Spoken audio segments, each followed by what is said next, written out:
दोस्तों जैसा कि आपको अपडेट दे ही दिया है कि लोकसभा और राज्यसभा का सदन का सत्र यहां पर जो है शुरू हो चुका है। इसी बीच कई सांसदों ने ईपीएस 95 पेंशन धारकों के मुद्दे भी यहां पर उठाए हैं। ईपीएस 95 पेंशन धारकों की न्यूनतम पेंशन वृद्धि का मुद्दा सदन के पटल पर उठा है। सरकार की ओर से इस पर क्या जवाब आए हैं, आइए आज के इस वीडियो में जानते हैं। नमस्कार दोस्तों, मैं हूं सोलंकी, आप देख रहे हैं एम्प्लॉय खबर चैनल, जहां पर हम पीएफ पेंशन सरकारी योजना से जुड़े नए लेटेस्ट अपडेट की जानकारियां आपको समय समय पर देते रहते हैं। दोस्तों वीडियो में आगे बढ़े उससे पहले आपने पिछले कुछ दिनों से हमारे चैनल पर देखा होगा, हम रोज शाम में लगभग 8 बजे के आसपास आपको दिन भर की 50 बड़ी खबरों का एक विशेष कार्यक्रम आम आदमी की बात खबरों के साथ दे रहे हैं। यदि ये वीडियो आपने देखे हैं तो ये आपको कैसा लग रहा है हमें नीचे कमेंट करके जरूर बताइएगा।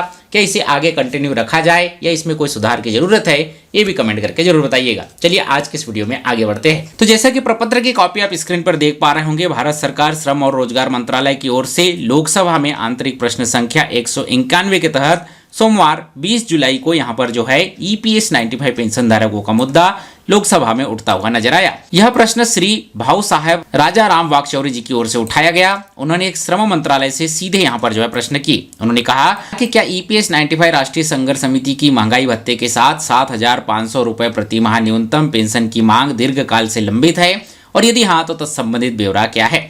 दूसरा सवाल उन्होंने किया कि क्या सरकार की राय है कि वर्तमान में मिल रही 1,000 से 2,000 रुपए प्रति माह वाली पेंशन बुजुर्ग श्रमिकों के सम्मानजनक जीवन सुनिश्चित करने के लिए अपर्याप्त है, और यदि हाँ तो इसके क्या कारण है। अगला सवाल उन्होंने किया कि सरकार द्वारा इस संबंध में गठित विशेषज्ञ समितियों की सिफारिशों पर अब तक क्या कार्यवाही की गई है। वहीं पर अगला प्रश्न उन्होंने किया कि क्या सरकार पेंशन में वृद्धि के लिए बजटीय सहायता या पेंशन निधि में पुनर्गठन पर विचार कर रही है। वहीं पर लाखों बुजुर्ग पेंशन भोगियों से जुड़े इस मानवीय मुद्दों पर अंतिम निर्णय कब तक लिए जाने की उम्मीद है। प्रश्न आप यहाँ पर देखेंगे कि स्पष्ट अलग अलग टॉपिक वाइज और ऐसे प्रश्न यहाँ पर जो है उठाए गए जो हर ईपीएस 95 पेंशन धारकों के मन में इनके जवाब जानने की जिज्ञासा होगी। लेकिन जब हम यहाँ पर इनका उत्तर देखते हैं जो कि श्रम रोजगार राज्य मंत्री सुश्री शोभा कंदलाजे जी की ओर से आए, तो उन्होंने यहाँ पर जवाब में लिखा कि कर्मचारी पेंशन योजना 1995 के अधीन न्यूनतम पेंशन में मौजूदा 1,000 रुपए प्रति माह से बढ़ाने के लिए ट्रेड यूनियनों और जनप्रतिनिधियों सहित विभिन्न हितधारकों के अभ्यावेदन प्राप्त हुए हैं। यानी कि सरकार के पास न्यूनतम पेंशन वृद्धि की डिमांड यहाँ पर पहुंची है, ये उन्होंने स्वीकार किया। आगे उन्होंने लिखा कि ईपीएस 95 एक निश्चित अंशदान निश्चित लाभ सामाजिक सुरक्षा योजना है। कर्मचारी निधि कोष नियोक्ता के वेतन से 8.33% की दर से इसमें अंशदान होता है। केंद्रीय सरकार द्वारा बजटीय सहायता के माध्यम से 15,000 रुपए प्रति माह की राशि के वेतन पर 1.16% की दर से अंशदान मिलाकर इस योजना के अधीन सभी लाभों का भुगतान इसी संचित राशि से किया जाता है। ईपीएस 1995 के पैराग्राफ 32 के अधीन अधिसूचित किए गए अनुसार निधि का वार्षिक मूल्यांकन किया जाता है। सरकार बजटीय सहायता के माध्यम से ईपीएस 1995 के पेंशन भोगियों को 1,000 रुपए प्रति माह के न्यूनतम पेंशन प्रदान कर रही है, जो कि कर्मचारी भविष्य निधि संगठन के ईपीएफओ के वार्षिक रूप से प्रदान किए जाने वेतन का 1.16% बजटीय सहायता के रूप में अतिरिक्त यहाँ पर सरकार दे रही है।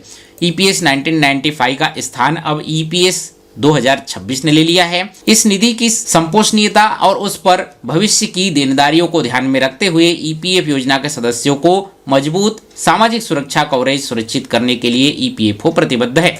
लेकिन जो सवाल यहाँ पर बुनियादी उठाए गए थे उनमें से किसी का भी संतोषपूर्ण जवाब यहाँ पर जो है मिलता हुआ नजर नहीं आया। रटा रटाया जवाब यहाँ पर जो है लोकसभा में दिखता हुआ नजर आया है। और जब ईपीएस 1995 योजना का परिवर्तन ईपीएस 2026 में यहाँ पर किया गया, तब भी यहाँ पर निधि का मूल्यांकन नहीं किया गया है। जवाब से यही समझ में आ रहा है। तो कुल मिलाकर लोकसभा में श्रम मंत्रालय की ओर से जवाब तो निकल कर आया, लेकिन उस जवाब से यह स्पष्ट नहीं होता है कि ईपीएस 95 पेंशन धारकों की न्यूनतम पेंशन 7,500 करने के लिए सरकार क्या कर रही है। जो श्रम समितियों ने पेंशन बढ़ाने की सिफारिश की है उस पर सरकार क्या कर रही है। सरकार क्या बजटीय सहायता देना चाहती है या नहीं देना चाहती है, पेंशन बढ़ाना चाहती है या नहीं बढ़ाना चाहती है। ऐसे कोई भी स्पष्ट जवाब लोकसभा से मिलते हुए नजर नहीं आए हैं। केवल वही पुराना रटा रटाया जवाब, जो सुविधा यहाँ पर मिल रही है उसी का गुणगान लोकसभा में होता हुआ नजर आया है।